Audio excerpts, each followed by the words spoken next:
I'll start by answering an email which was asking me to talk about self-inquiry and surrender, right? Surrender, more to be specific, and specifically how Ramana Maharshi explained it, right?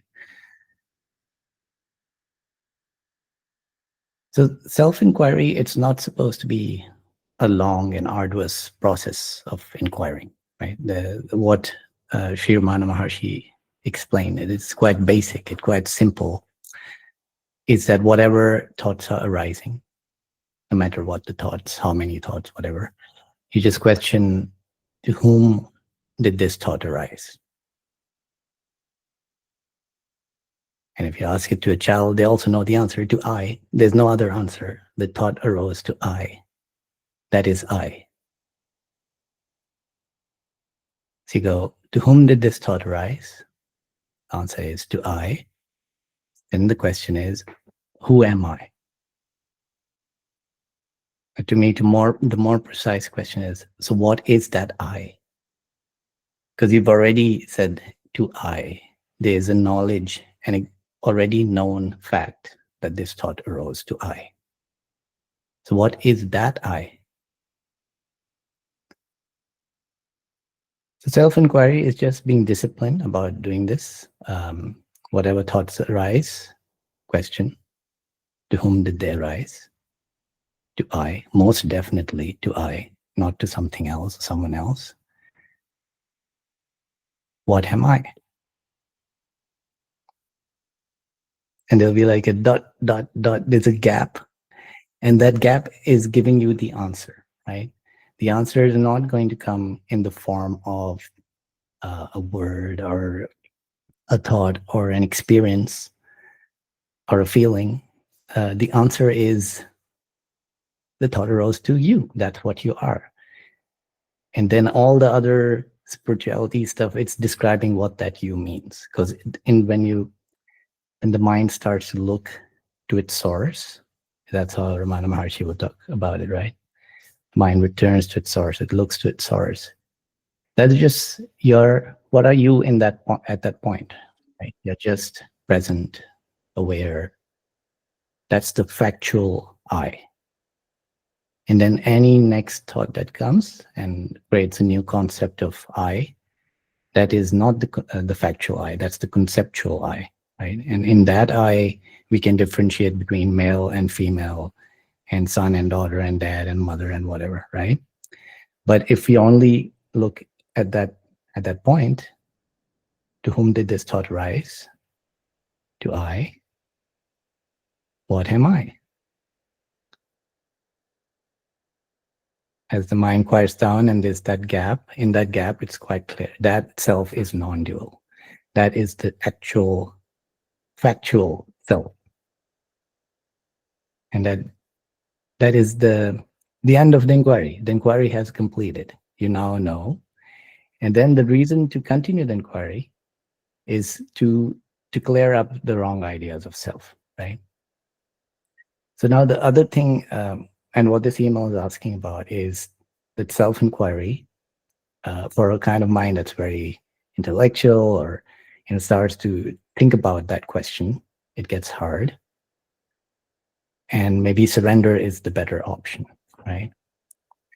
But actually, they're both connected. You can't have one or the other. First, if you're going to surrender, you can't surrender to a concept or belief, right? Although Ramana Maharshi would point out, like if someone he thought is just is keen on, they understand religion, they've been raised in that, and they're not practicing inquiry, you could tell them, yeah, just surrender. But then you're surrendering to a belief, a concept of God. You have not understood who you're going to surrender to, right? So there's two sides to it. One is look for yourself. What is the self? And then the surrender is that now whatever thoughts are arising, they're surrendering to this actual self. Like my thought arises, I don't know, I've got a presentation on Monday, big presentation on Monday on stage, right? Actually, it's on Tuesday, but whatever. And that is a concept of I, right? there's a person who will go on stage, needs to be prepared, needs to present to that audience. But that thought in the moment, if you apply self-inquiry, it can surrender to the actual self, which is here right now. What is that self? Present, aware, awareness. So they're interconnected. You can't just say self-inquiry. If it seems too hard, it's just more thinking, right? Self-inquiry is quite straightforward. To whom did the thought arise? That is I, right? Whatever in the gap between that question and no answer coming up, that is the self, the awareness, not an experience, not and so on and so forth.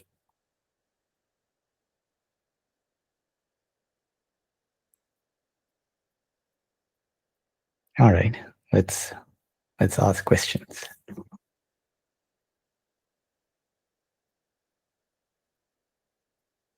This isn't so much a question as a process I went through this week, Nabil.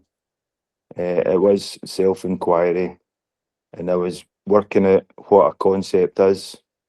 The concept is basically the mind's tool to break down the universe into smaller chunks. So then I thought, what's not a concept? The self is not a concept. So what would happen if me, the concept, tried to live in a non-conceptual world? It would be complete annihilation. It's impossible. So that was kind of the process, and it was a bit like pulling a pin out, and then after 3 or 4 days, it was, that's it. It must be it. Mm-hmm. Yeah. So, I mean, there will be. So that's the mind after it's seen what, like, there's starting to be an inkling of, oh, my concept of self is wrong. Yeah, Right? well, it clearly is. Yes. Clearly is. It can't possibly be a concept. A concept can't possibly live in what is non-conceptual, which is reality.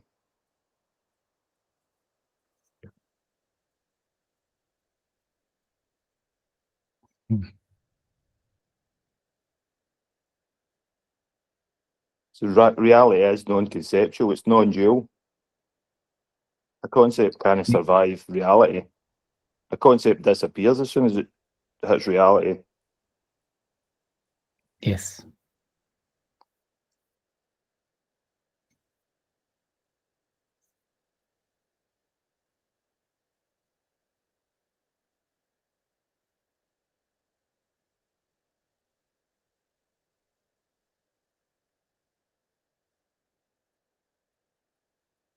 Yes. Peace center.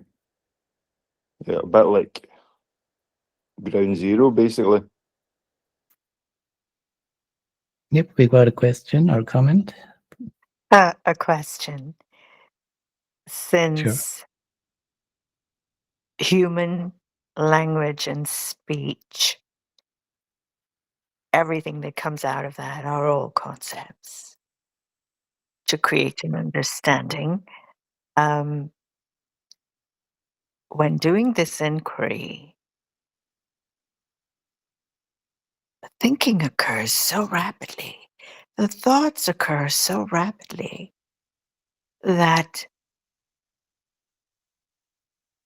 it seems impossible to see just one thought at a time.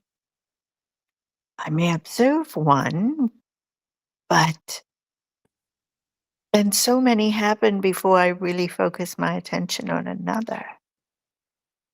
And so, with the process of self inquiry, my challenge is how do I see this being for what it is when I'm mired in the muck of thinking? So you're not trying to look at the thinking, right? The inquiry is interrupting that thinking. So whatever thoughts are rising, we interrupt them to whom are these thoughts arising, right? So that whatever the chain of thinking was, that's been interrupted. You have to answer this question. To whom does the thought arise? There's no confusion about that question, right? The answer is to I. Okay. Now, when the answer comes to I, that is your opportunity to then, yes, that is I, right? That is the non-conceptual I. It cannot get more non-conceptual than that, right? Otherwise, whatever other answer comes up, that would have to be a description. It would have to be maybe an experience of the self, or to see the self in some way. But instead, when you say to I, you are present as you are, and the mind and the answer to the mind is yes, that is I, right? Or if you want to continue the inquiry path, then it's who am I? And yes, you do need to, because you're interrupting the thoughts and you're asking the question, and the inquiry is becoming clearer, there will be a point where there's a gap in the thinking. And that is the answer, right? The gap in the thinking, there's still awareness. There's still you as the present, aware, real, whatever. Like, it's not, you're not an entity, right? If whenever we start to think of ourselves, the thought comes, it will come packaged with the idea of self. But what this inquiry is showing you is when you say this thought arises to I, what is that I? Does that I have any qualities besides being aware? Can you say it's green or yellow or tall or short and whatnot? It doesn't apply, right? And it is known, because when you say the thought arises to I, it is known that it arises to I. So the I is not unknown. It's not that there's no self-knowledge. The self-knowledge is there, and it's just being confused by all the thinking and focused on the thoughts. Right? So Ramana Maharshi had another quote here, an analogy. He said, as long as the enemies sally forth from the fortress, right? So as long as from the fortress the enemies are coming out, you got to destroy them where they arise. And if you do that, then the fortress falls into our hands. And how odd is that analogy for a very pacifist, right? A sage who would not eat an animal, right? Why is he talking like this? So you first think of from where is he speaking? Mm. To us, it feels, to a human being, it feels like they are one thing in a world, right?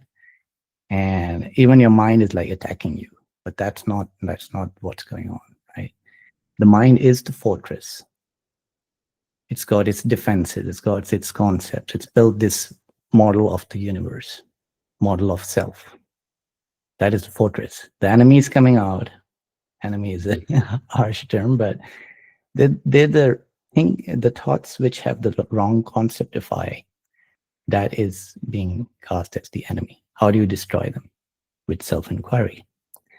So as the soldier approaches you with its concept of I, how do you destroy it where it is?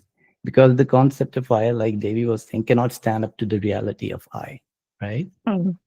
No concept of I, like, okay, I'm going to describe what you are. Let's say thoughts is, I'm going to describe what you are. You are pure consciousness, blah, blah, even awareness, right? It's just a word. But then if you pause in that second, to whom did this thought arise? That is not a word. That is the actual fact of what you are. And that is how we're defeating the thoughts where they arise.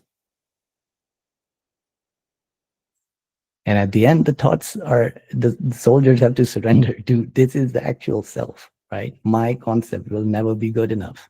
I can talk about it. I can, whatever, write poetry about it. The gap just seems so fleeting. It's there and then it's gone. Yeah, see, it's not that we want to completely eliminate thought, right? That's what I was saying in the last video as No, well. yeah. It's if we do that, then the mind has ceased to function in a normal human way. But that's not the point. We're not trying to lobotomize this mind, right? So You notice what you are. It's like once you know a fact, you know the fact, right? You don't keep repeating the fact in your mind, right? Okay. Like I don't have, like Nisargadatta would say, you're sitting here, you know you're sitting here. You don't have to think about it, right? You don't have to repeat, I'm a woman, or I'm a man, I'm a man. It's just once you know a fact about something, Hmm. like if it's so core to your understanding of the universe, that's there. So we are putting that in the mind that when the I should point to this and not to what all the other things you've been pointing it to. Okay. Thank you. Yes, we have Neil. Oh no, JS is first, and then Neil. Yes. First of all, thank you so much. Thank you. For me, it's two-part question. First, I am aware of the thoughts. There's awareness. But sometimes that awareness, the awareness gets pulled into the thoughts and I get lost. So how to anchor that awareness? And then when I'm anchored, I can't say I am that awareness because it feels like it's everything. But then at the same time, the mind, I feel like it's part of the mind, or the mind tells me that's just the mind. So I feel like it's like, the Russian dolls. Mhm. And I feel like I'm just trapped in a bottle and the key is on the inside, but I can't get out and I can't find the key to get out because it's on the inside. But I'm aware of these concepts of thoughts. I know this. I can watch them. I know it's the I entity that I've created, and I see them. But then the attention gets sucked into them often. Mantra helps, but then soon the attention is gone. How to anchor? How to get out? Right. So, I mean, the approach of self-inquiry is you're not trying to, there's no need for an anchor once you understand what the self is, right? Yes. When you're saying awareness, it's actually, that's not how Ramana Maharshi is saying awareness, right? He is saying awareness is another name for you. Why are we calling you awareness? Why are the sages saying you are the awareness? So we again go back to that simple inquiry. To whom did the thought arise? To you. It can only arise to that which is aware, right? It cannot arise to a rock, which is insentient, let's say, right? So whoever that thought arises to is aware. It is in your nature to be aware. Now, what the mind does, it splits it into this one entity which possesses awareness. What can possess awareness, right? Plus, this simple inquiry is proving that wrong. You are what is aware. It's not that you are one thing and awareness is another thing, and somehow you came to possess it. You can only have it for like 50 to 100 years, and then it's over, right? What is that thing that becomes aware? And in direct experience, you are the awareness, right? And that is why we're stopping the thoughts, because the thoughts cannot get it. They're trying to, just because of the like we talked about two-dimensional beings not being able to understand third dimensions, right? Thoughts are actually the experience of what the brain is computing. And the brain, again, is a bunch of neurons, billions of neurons, and none of them are in themselves sentient, right? So it's like asking a computer to describe what is red, right? It'll say RGB and R should be 255 and that's 00. But what has it done? It's not explain anything, right? And that's but that will keep happening. So the thoughts will keep being confused, but you will no longer be confused because the meaning of I is self-evident. It's obvious. Yes. And thank you so much. I joined last meeting, the last one where I explained the experience I had. And that was you. yeah, yes, I came through Sri Nisargadatta Maharaj as well. In 2013, I didn't understand anything he was saying.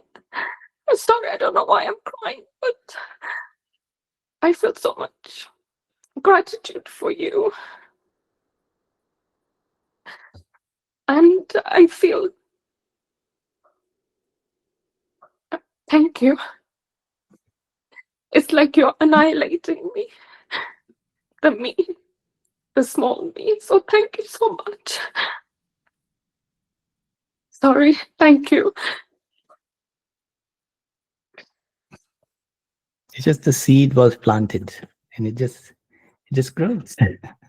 Yes, thank you so much.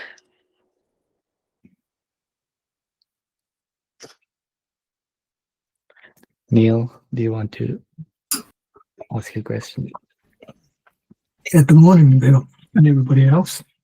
I wonder if I could refer to your last video and about the Ashtamatra Gita. And there's so much in there, but there was one passage, if I'll read it, I wrote it down, it just intrigues me.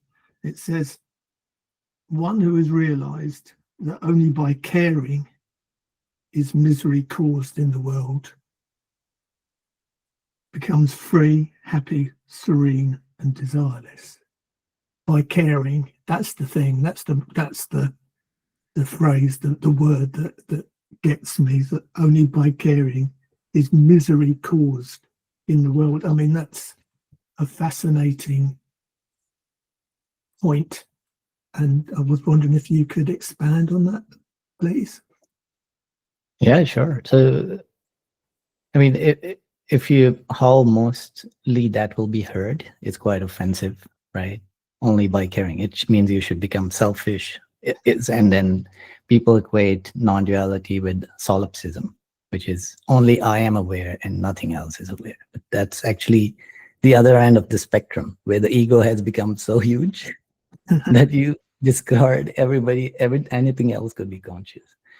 Non-duality is there's no self, right? No ego. So when you say not caring, it's about not caring for those ideas around the wrong idea of self, right?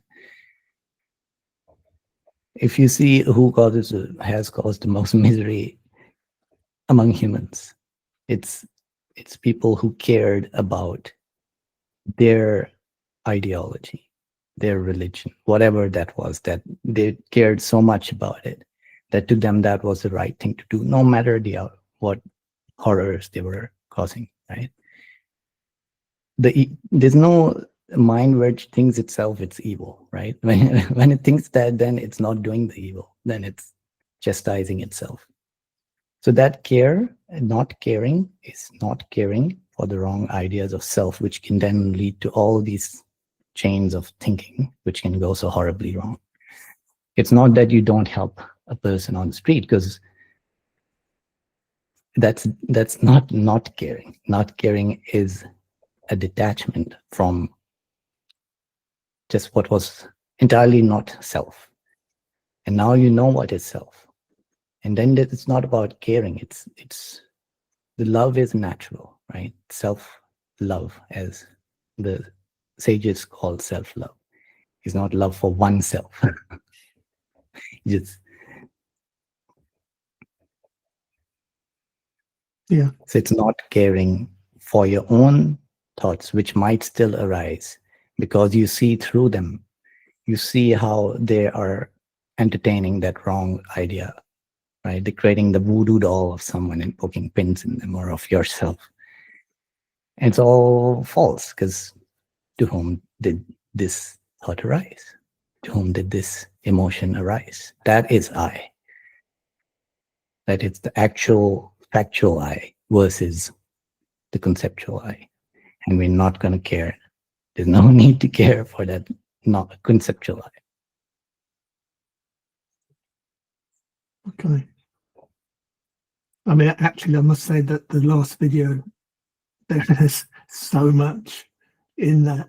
I mean, I've got a whole list here, but I won't do it. I won't read it. I've got so many questions and so many points within that. It was quite amazing. Yeah, okay. I'll let somebody else speak. But so thank you very much. Thank you. No worries. Nader. Hi, Nabil. Hi, everyone. I have a question to formulate that. I'm going to basically start with what I heard. So there is awareness, consciousness appears to awareness, and then this body becomes kind of the vehicle in there where you sense this, the senses through the body, let's say. And my question with this background, my question is, with what tool or who is it that that realizes self? Is it the mind that finally gets, I mean, if you are awareness, is the awareness itself that realizes itself? Or is it the mind that tries to, through the awareness, giving attention to the mind realizes the greatness of awareness? Do you see what I'm trying to say? Yes, it's, I mean, these questions are there until they're not, because, you know, all these questions, they will split what is non-dual into different categories, right? And even to explain in my videos, I will do that sometimes. Because you cannot talk really about non-duality. You'll have to make some distinction, and you talk about that distinction, and you show actually those distinctions are false, and then you leave it to the listener to realize there's no duality, right? So when I split up awareness and consciousness, that's just to distinguish between there can be a state with experience, and then there can be a state with no experience. And because when you're talking, that talk is going to the filter of a mind, and I can imagine what the model of the mind is like, right? I work with one, and in that model, there is a quite strong belief that there's a physical universe with their bodies and brains and so on. So we can explain in that sense, right? When a body starts to function, that functioning is experienced. That stream of experience, let's call it consciousness, right? The stream of experience, that's consciousness. It appeared in awareness. Now, in a stream of consciousness, the question can arise, what is it that's aware? It doesn't often happen. So the question has arisen, what is it that's aware? That's happening in the stream of consciousness. It's like in the dream, you start to question, am I dreaming? Right? That is part of the dream. It's a storyline in the dream. It just happened. And now in the dream, you start to, you know, what happens in the movies is you wake up and then it's the same actor in a different world. Here you realize the actor, there's no waking up. There only can be dreams. And the awareness is that base reality in which all these dreams appear. So what we call awakening is still a dream character realizing it's in a dream. And yet, who is experiencing the dream? That must be that, and you can validate it. That is the awareness, the one and only. So yes, you're right. Awareness becomes aware that it is aware, but not in the sense that it's only in that dream context. Yeah. There's no global realization. Yeah, No you awareness. you get this close, but there is a gap, and that gap is there's no way to talk about it or reason about it. You just have to cross that gap, and how it happens, it's not through thinking or conceptualizing or anything like that. It has to be, I guess, the reverse of that, letting go of the thoughts, pulling your attention away from the thoughts, and then just wait and see what happens, right? It's kind of like that. There's no formula, no process to get there, to cross that little gap, to see yourself as awareness. the process. Self-inquiry is the process, right? To me, that's, I don't know why I can't explain it. Like it's quite straightforward. When you say, to whom do these thoughts arise, right? No matter, let's say we're on in a dream world, right? You're in a dream, like in Inception, right? At any level in the dream, if you question, to whom did this thought arise? To I. One thing that is real in whatever level of the dream we are is that you are that which is aware. That cannot be simulated, right? You cannot simulate, because otherwise the simulation is not aware, okay? Now, what is confusing to the mind is almost everyone imagines that if you just combine the right things, you will get a thing that is conscious, right? With AI and all these robots and so on, people like, is the AI sentient?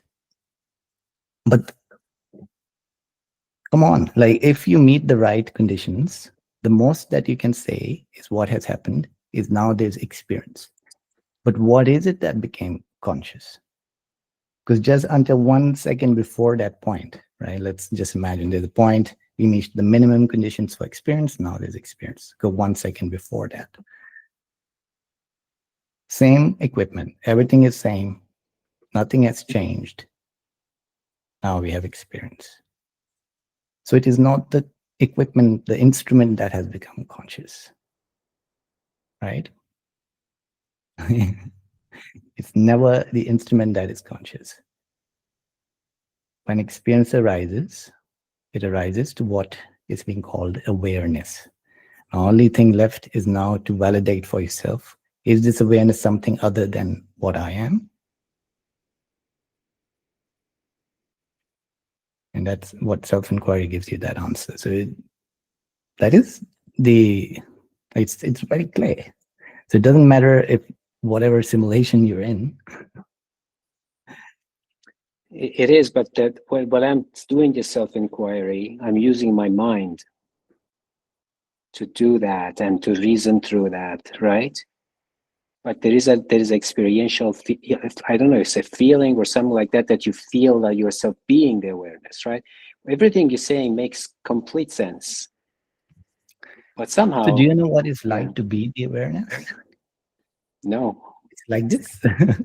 It's like this. It means there's experience. As soon as there's experience, that it means you are what is aware. To be the awareness means it is possible for experience to arise to you, right? To be the awareness does not mean that there's a certain kind of feeling, like there must be bliss or there must be peace. It does not mean that you should be aware of multiple minds in one dream world, because your awareness is what is aware of all the minds right now, right? But because there's no link between this brain and that brain right now, there's two separate dream worlds. Eventually we'll have a connection and then those will merge. And then the philosophers will again question, oh, what happened to that self? Is it now two selves merged into one self? But they're still not seeing the big picture, that's already what is. There is no actual self. It's really hard to admit that to a mind.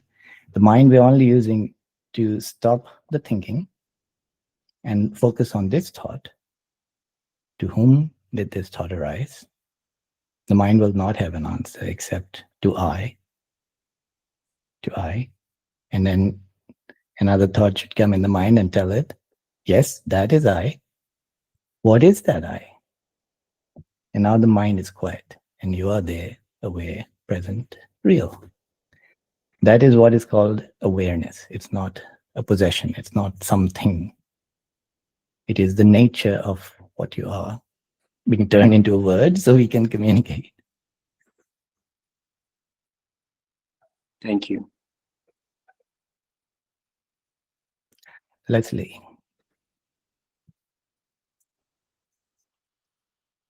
Oh, we can't hear you. Here we go. Yep. Thank you so much for your podcasts and your videos and this opportunity on the Q&As. I've been listening to you for a couple of years now, and it's just lovely. So thank you. Thank you. Just this question on self-inquiry. So I started my journey into non-duality about 10 years ago. I attended a few workshops on enlightenment, and the workshops were very simple. It was just based on self-inquiry of who am I? What am I? For 5 days. That's the only thing that you did, was who am I or what am I? And at the end of that 5 days, well, after a couple of days, the brain would just give up on trying to even think about who am I or what am I. As part of this workshop, it was a responsibility of the person to explain to another what or who you were. And it's impossible, as you know, to explain. But the amazing thing is, in that process, there was a change in state almost, a surge of energy, a change in perception of the world, just in trying to describe the who or the what. So that's an explanation, a description. My question to you is, it's the same inquiry, who or what am I, but in the desire to let another person know what you are, it changed the whole scenario. What's happening there? Why is this feeling of bliss, love, euphoria, separation from self suddenly exposed? Sorry, what was the last part of your question? Sorry. So, what is the difference in having a self-inquiry that's sort of private? Mm-hmm. What am I? You know intellectually what you are. But then in having to describe what you are to another, it's no longer private. It's impossible because words can't do it. And suddenly that feeling of who or what you are changes almost like in a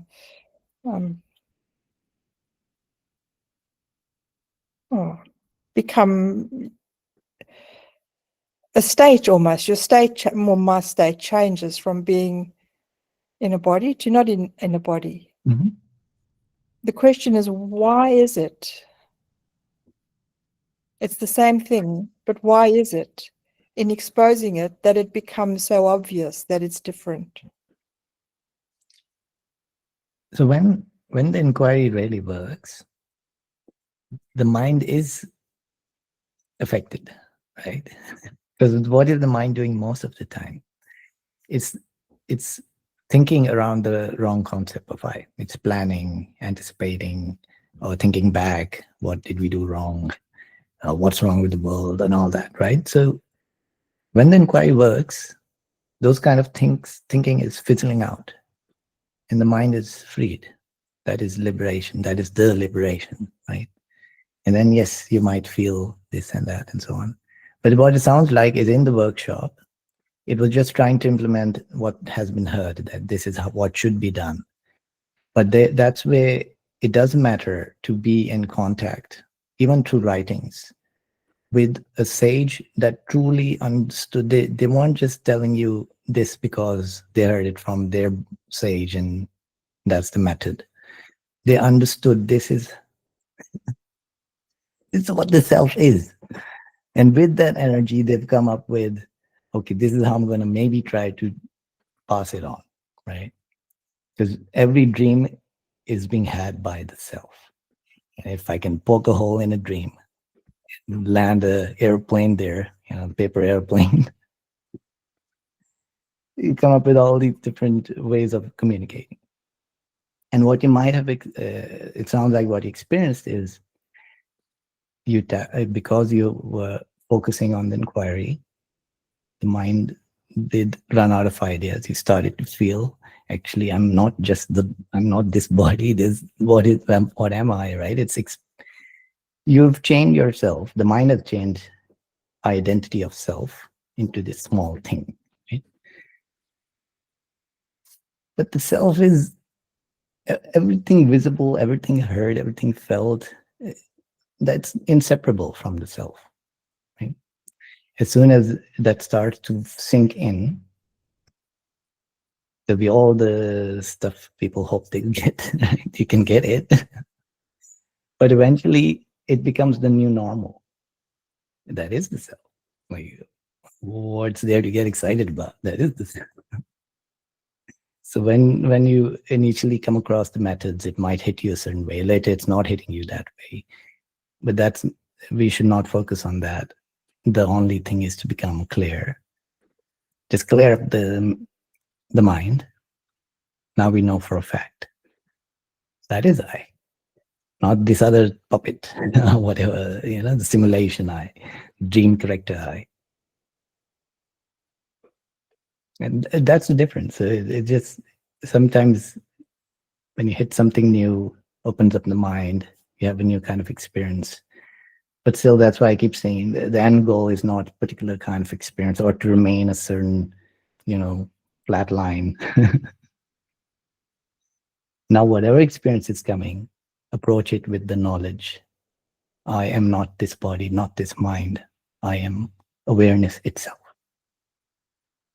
And it's not conceptual. You can do self-inquiry, see for a fact, yes, right now, what are you right now?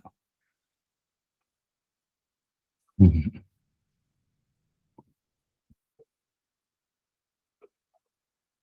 Henriette, you have your hand up. Hi, yes. So I used to ask a lot of questions, and you were always kind enough to answer them on the channel, for example. I've asked other people questions, and I haven't really had a concrete question for a long time.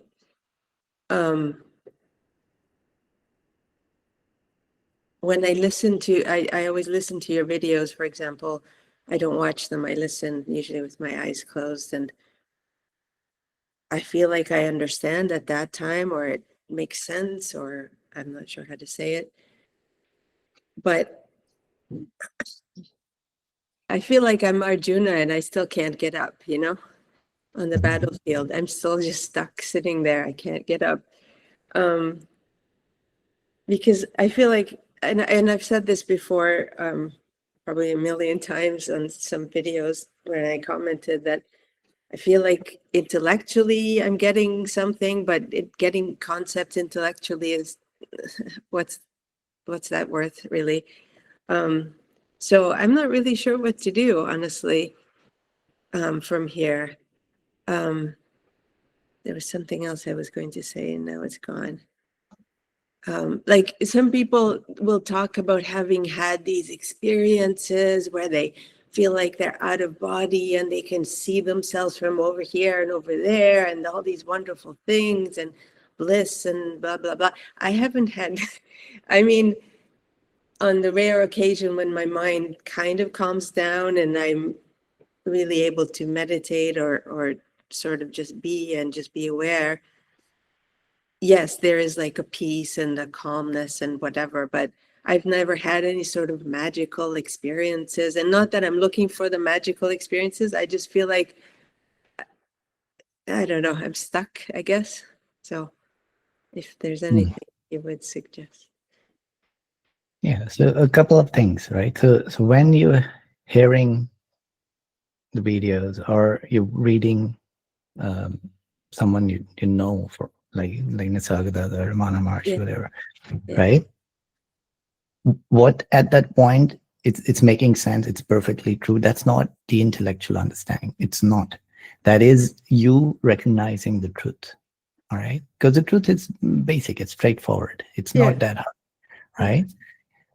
So truth has a natural, like when something is true, it is true. You can't tell someone, oh, sunlight isn't warm, right? If they're feeling the warmth, it's warm when you're out in the sun.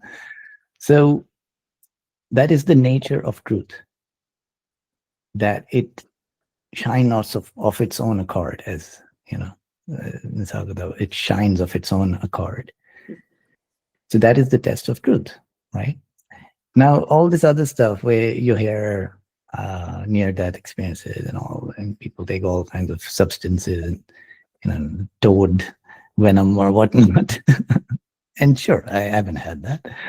Who cares, right? Because whatever you've had is still a local experience, right? Even if you had experience where, oh, I exploded, I became the universe. All right, now that experience is over, and now you still have to have the mundane experience. But to me, what's important is in the mundane experience, you start to see how the truth is shining in front of you, right? It's not a mundane experience. Like try to, like when I do talk about light or I talk about music, right? Think of that. Turn that into a pointer. Like, look at, this is silly thing I do. I look at when I'm looking at the sky, I start to see spots, the little tiny things. Oh yeah, you have a video of Yeah, that. Yeah. that's a miracle. Because that's telling you that this whole world in front of me, it's entirely subjective, right? Because otherwise, it's whatever the science describes, it's happening in here. Why is it over there, right? And same with colors. The eye is only color red, green, blue. Why am I seeing purple over there? It's entirely a subjective world. Suddenly you're out of body, right?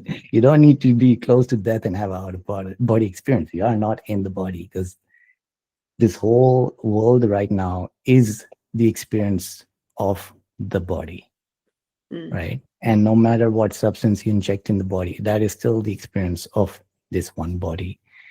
And sure, the experiences can be vast and amazing, or they can be mundane. But again, we're coming back to, let's focus on the truth and see how that wipes the slate clean in the mind.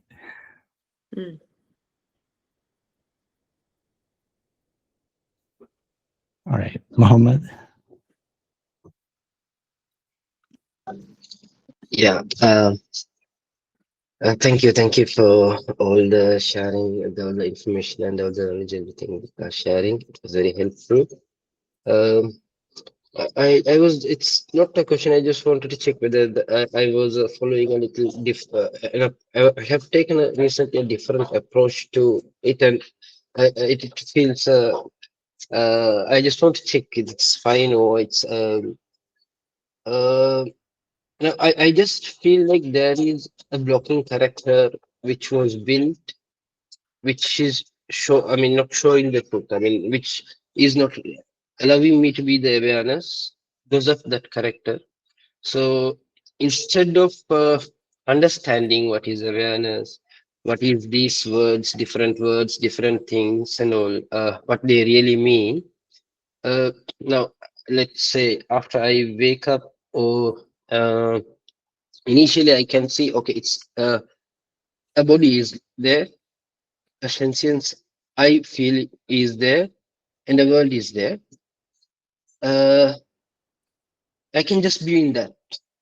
Just I don't have to be anything else. Yeah, I can stay on that stage. It's in the baseline where a body is loaded, a world is loaded. In that experience, just stay without taking a character and without understanding also. I'm not interested in understanding these words, what they are, anything. Just the initial stage of what I get. The initially what comes, just stay with the experience, stay with that stream or experience or whatever it is. So just focusing on not developing that character which is blocking the real view, and just trying to get rid of that built character out of this awareness. Would that work, or is it fine? So, what you're seeing is very powerful, right? You're seeing how the mind's bearing, the character's bearing, and all that. So that the reason that's pointed out to see that is to just understand the nature of what is the mind, what am I, what is reality, right? But it's not to change anything. It's not to stop the character from appearing. Because who will do that? The corrector will go on this hero's journey where it's gonna now slay the dragon, and that's also part of the mind, right? It's just two fingers on the same hand. So this is only pointed out so you see what the truth is. Non-duality. If you start with no duality, at no point can you have a duality. So either there is non-duality or there is duality, and non-duality is wrong. So that's what we're trying to validate. Do you start as, is the process like this, that I'm born and I am a thing that has become conscious, and at some point, I'm changing, I will die, and then conscious gone, splat, gone, okay? That's the standard view of the world. Even people who believe in an afterlife, they're hoping that I can say whatever I am, and that gets to carry on, right? But what you're seeing is nothing is born. Because when that state in which experience appears, that's the same as nothing. What everybody thinks is nothing and is so scared of. That is my natural state. Your natural state. When I say my, I just mean in general, right? The natural state is that baseline. And then something's appearing in it, a dream world. And that there's a story, there's a character. Fine, we're not trying to change anything. You go play with it. Like but with the knowledge of what the self is. So every interaction you have is, it's not like, the game GTA Grand Theft Auto where people go and do crazy things. It's not like that, because these are not non-playable. Every character is a non-playable character, but every character is being experienced by that baseline, which is the self. And that is the surrender side of it. Now you know.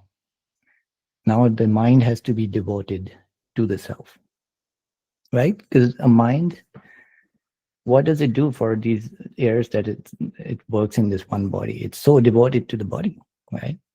And then it's got its circle, my family, and then my people, and so on.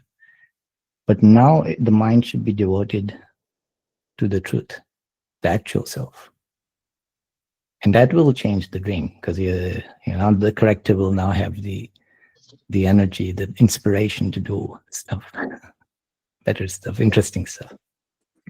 Not thinking, not in, not from the character. It's like with just whatever it is, and not making any effort. Just let the things to be as it is. No, not making any effort out or anything. With whatever is loaded, like a word or body or anything, not doing anything, just rest on that. Whatever is there at the moment, just trying to be present, and not trying to understand also. Not trying to understand the words or what is this. Just staying with whatever is loaded in the base without making effort. Like whatever it is loaded as initial, just staying on that. I'm not sure I put it in the correct word, so and I'm not a native English speaker. Yeah. Yes, there's a side of effortlessness to it, right? But just make sure you're not falling into the trap of trying to just stay there, like be effortless all the time. Because, let's say you've got the body has a function, you've got a job, whatever, you've got to do something. The effort is the experience, right?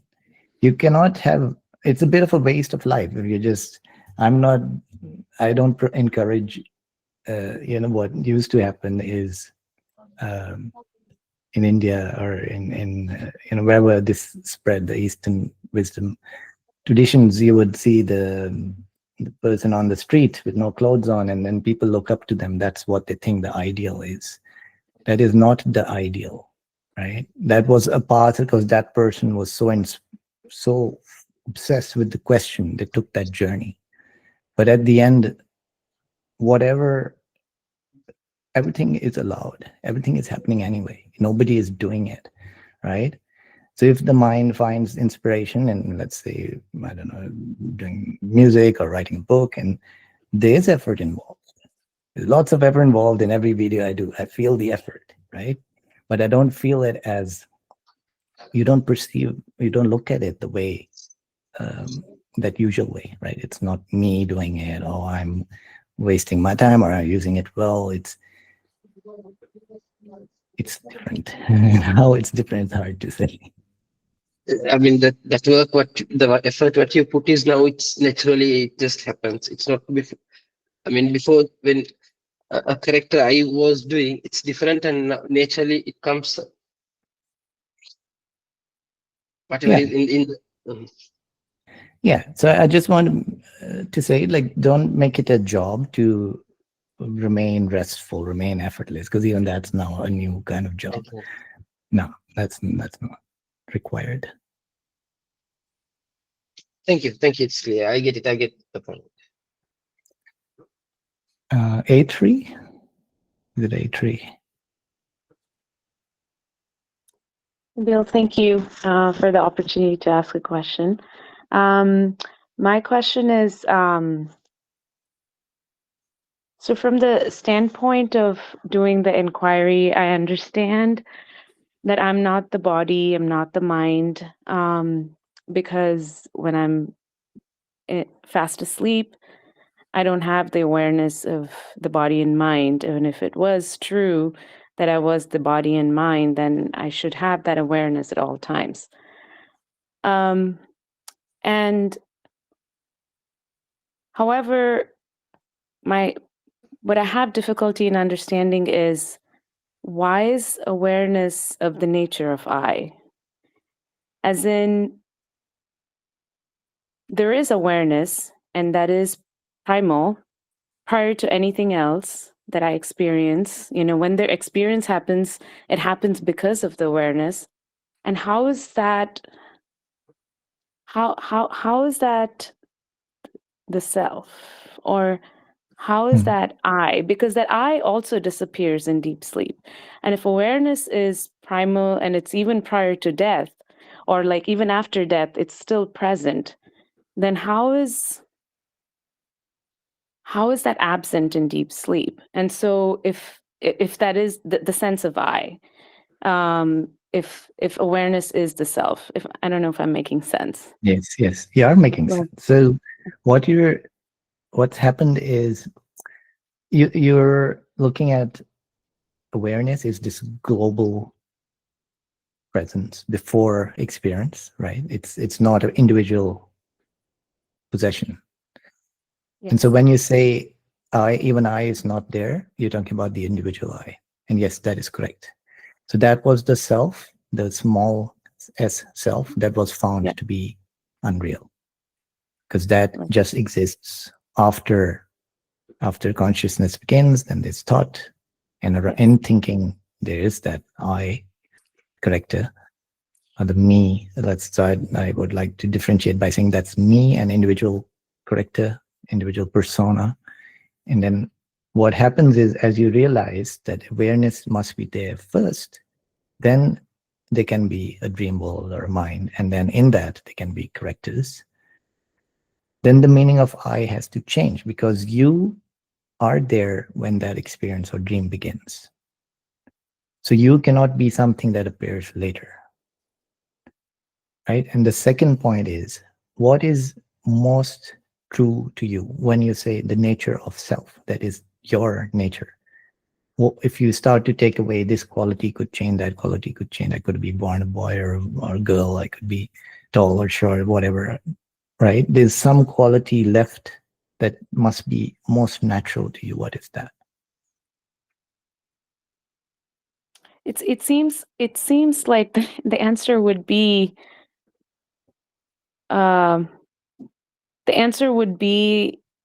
awareness, because if there wasn't a sense of, if there was no awareness, there is no I. Yes, there's no possibility of mind, world, whatever, right? Yes. Then it would be, if you are not awareness, then you're not aware, which means then, it's like That's like, it contradicts your Yeah. direct, most obvious fact known to you right now. So yes, we are sorting out the previous I, which gets discarded, Mhm. right? Like what Ramana Maharshi would say, Mhm. I. And it's a very weird term for most as you read that, but then you get it. Is that when you go to the inquiry, the answer is, who am I? I am I. I. Not the old I. That one doesn't even exist. I am I. The actual I. I. So it's just because we're running out of words. And of course, I is the correct word because you can't talk about awareness in the third person or second person, right? But the problem is there is no person. So, and the pronoun you left is for a person, I. But the mind works it out. Because I was just a pointer. It was a fuzzy concept, right? Until I became a dad, I never thought about myself as a dad. And then there's the I gets very strongly associated with dad. But that I is the fuzzy I that exists in the mind. That's the persona. Mhm. It's a subset of the mind. And you cannot be a subset of the mind. Because everyone says my mind, right? So which one is it? Is it you are a subset of the mind or you possess the mind? Actually, it's neither. You are actually more like a foundation stone on which everything is being built. Mm. Mm. Okay. So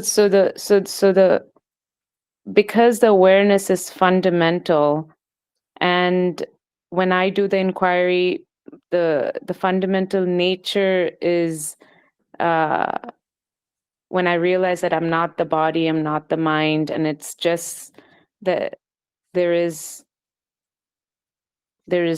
no thing there when I do the inquiry, then I realize that because there is just that pure You presence. realize that because it is you that is aware, you cannot be something apart from awareness.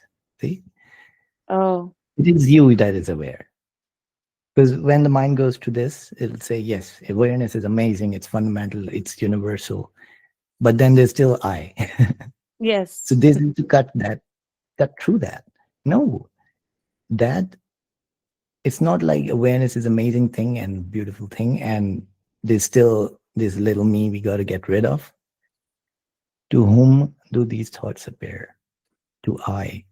I means that wonderful, amazing, universal awareness.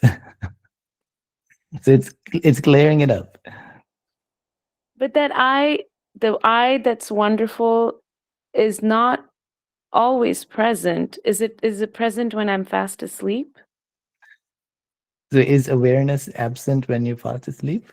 What is absent is the other I, the small I, the conceptual I. That one is absent. The I that comes after you wake up, whatever roles you have in life, names and so on, right? That comes later. But if awareness is absent, how can experience come back? There can be no first experience if there's no awareness. Has to be there. Then there's the possibility of being aware of a perception. Okay. Right? And even what we call deep sleep, it's actually an experience. It's an experience of when the brain is in a certain state. Yeah? Yes. It's still the experience of one brain, that deep sleep experience.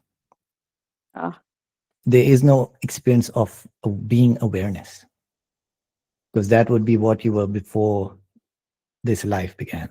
Is there an experience to that? That is why you will hear, if you go to Nisargadatta or you go to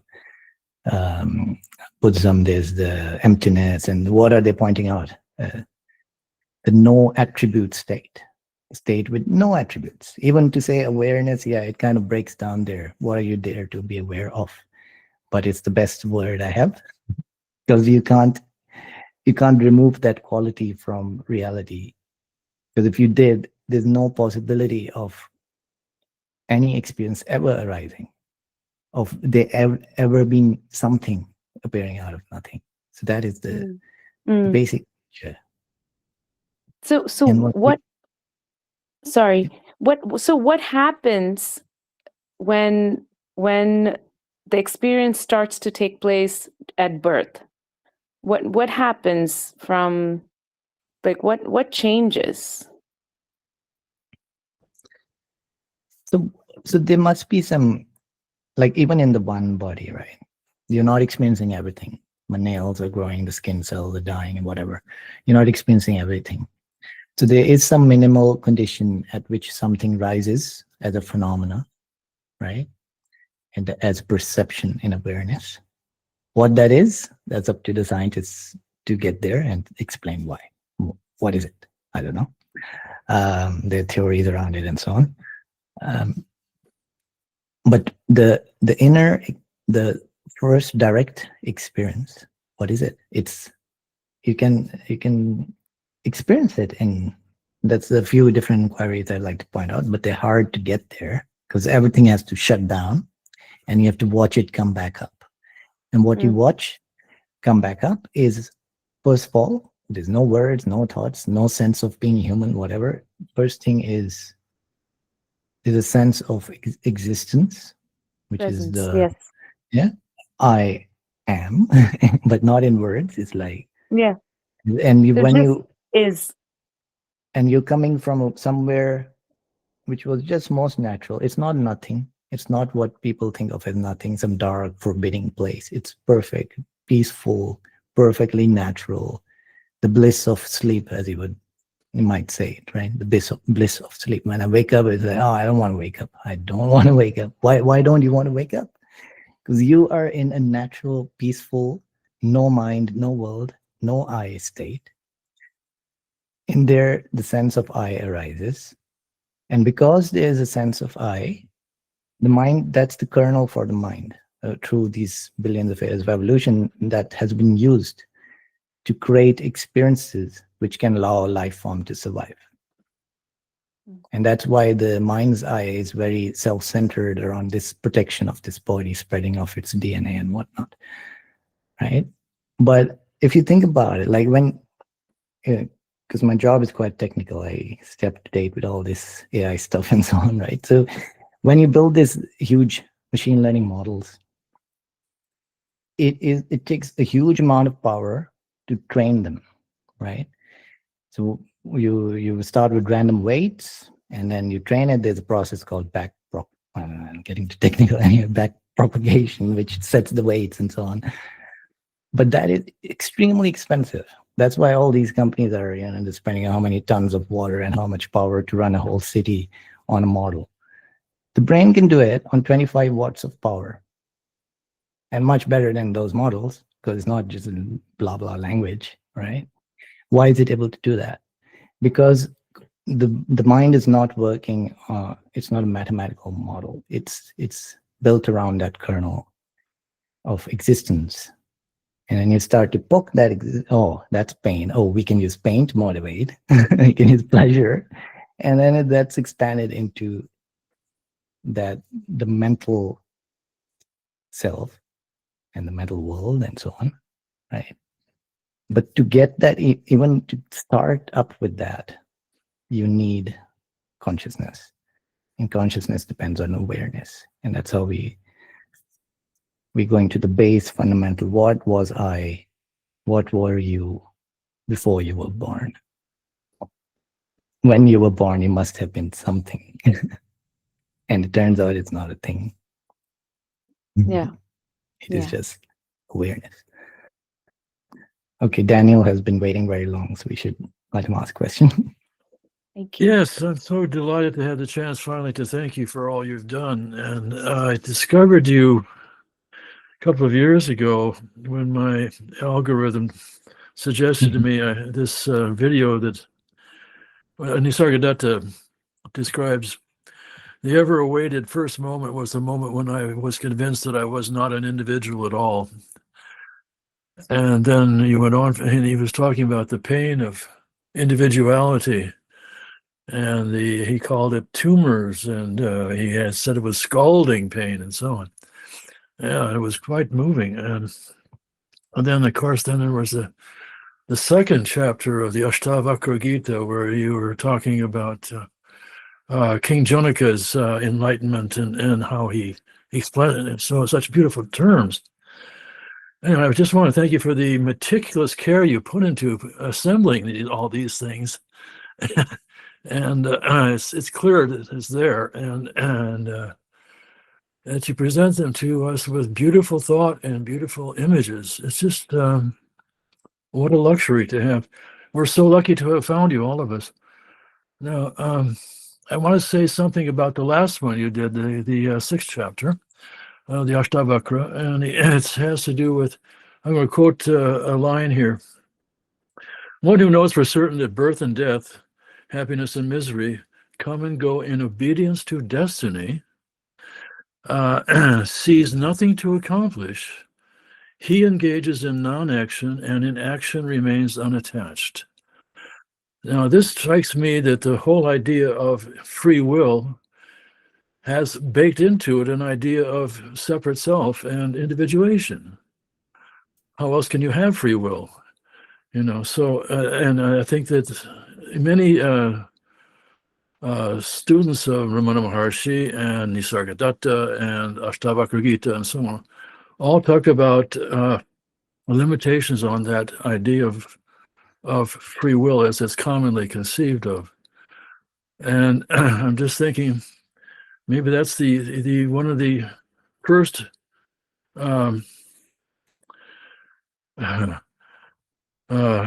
enemies that attack the fort is individuation.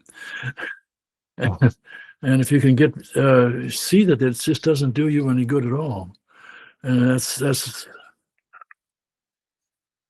one of the first things you should in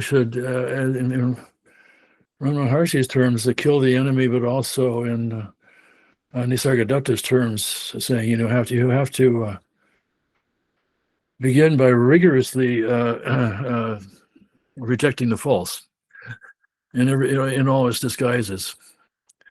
I don't know. How does this all strike you? It's rather late in the whole thing to bring up the idea of free will or not, but we can do that another time. But I just want to get your reaction to this, and mainly to thank you. Yeah, no worries. Thank you. So yes, the whole problem is the idea of individuality, right? And free will is, like you said, it's after you have an agent, a free agent in the universe, and they have some way to act outside of the laws of the universe, then we have free will. Mm-hmm. Right, so I think in this video, or maybe some other one, I said like that is a huge delusion, right? Even your smartest physicist somehow believes in free will. Why? Like, how can you have power over the laws of physics, right? Because that's what free will is. Like, I have power over this body, but not over that bottle over there. Why? Like, so somehow I have a godlike power where, I'm manipulating the laws of the universe based on what I want. And it's only within a certain bit of space, certain period of time. It's so absurd. I don't know how. Well, I do know how, because of course you do. Because it's just a blind spot. So until it's pointed out to you that there is no such self, you could never imagine. Like, if I had not come across these teachings, no, I would have gone back home crying, and now I will go laughing. Right. Like what Nisargadatta said, I came into the world crying, and I'll go back laughing. Yes, exactly. But most people come crying and they go crying because they haven't seen. Where are you going? That's where you came from. It's perfect. It's fine. It's beautiful. Right? And free will is the idea that somehow magic. I can control my thoughts. See, you can't take that away from me. I can control my thoughts until you sit and you try to, and then no, you can't. Right? Yeah. Well, the false ego jumps up fully formed, and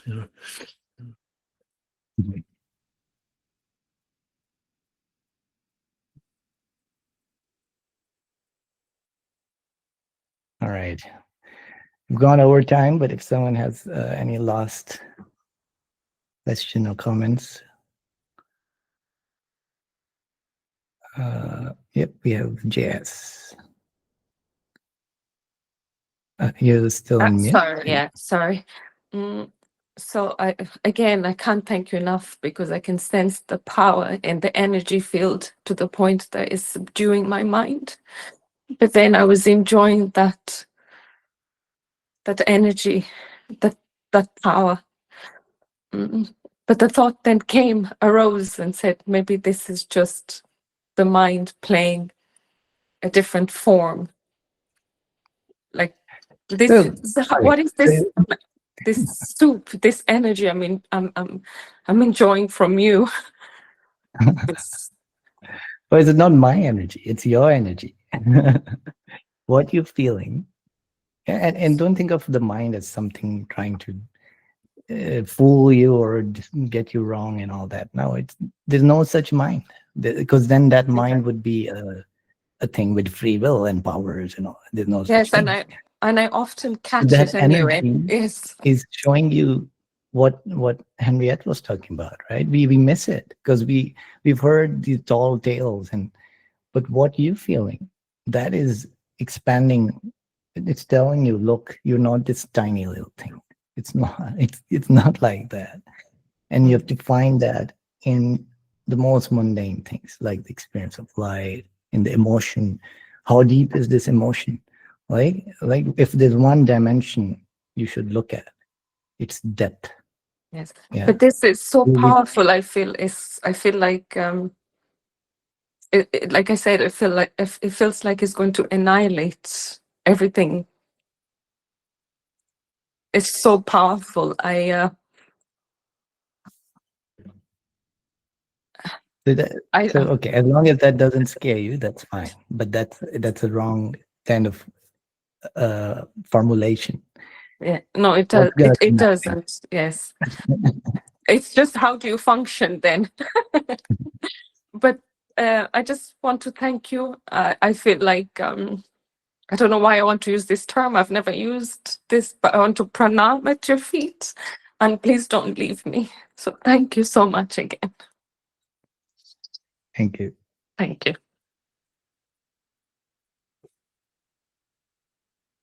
All right. Thank you all. Thank you all for joining in the great conversation.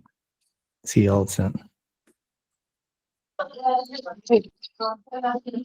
Thank you. Thank you.